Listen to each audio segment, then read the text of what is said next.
ಫಾತಿಮಾ, ನೀವು ಹೋದ ನಂತರ ಈ ಲೋಕಕ್ಕೆ ಸೌಂದರ್ಯವೇ ಇಲ್ಲ.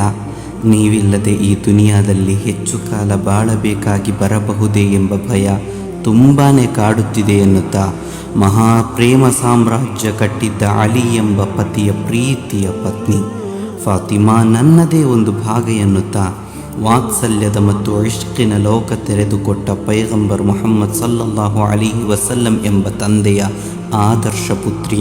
ತನ್ನ ಪುತ್ರಿ ಫಾತಿಮಾ ಬರುವುದನ್ನು ಕಂಡ್ರೆ ಪೈಗಂಬರ್ ಮುಹಮ್ಮದ್ ಸಲ್ಲಲ್ಲಾಹು ಅಲೈಹಿ ವಸಲ್ಲಮರು ಎದ್ದು ನಿಂತು ಗೌರವಿಸಿ ಸ್ವಾಗತಿಸಿ ಪ್ರೀತಿಯ ಮುತ್ತನ್ನಿತ್ತು ತನ್ನ ಹತ್ತಿರ ಕುಳ್ಳಿರಿಸುವರು.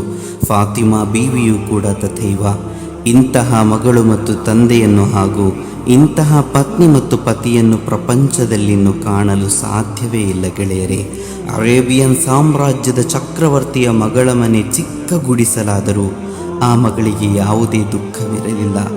ಆದರೆ ತನ್ನ ಸರ್ವಸ್ವವಾದ ತನ್ನ ಎಲ್ಲವೂ ಆದ ಮುದ್ದಿನ ತಂದೆ ವಫಾತಾದಂದಿನಿಂದ ಫಾತಿಮಾರಿಗೆ ದುಃಖ ತಡೆದುಕೊಳ್ಳಲು ಸಾಧ್ಯವಾಗದೆ ನಂತರ ಬದುಕಿದ್ದು ಕೇವಲ 6 ತಿಂಗಳು. ಫಾತಿಮಾ ವಫಾತಾದಂದಿನಿಂದ ಪ್ರೀತಿಯ ಪತಿ ಅಲಿ ರಲಿಯಲ್ಲಾಹು ಅನ್ಹುರವರ ನೋವನ್ನು ಯಾರಿಗೂ ನೋಡಲು ಸಾಧ್ಯವಾಗುತ್ತಿರಲಿಲ್ಲ. ಪ್ರಪಂಚ ಕಂಡ ಅತ್ಯದ್ಭುತ ಮಗಳು ಮತ್ತು ಪತ್ನಿ ಫಾತಿಮತು ಝಹ್ರಾ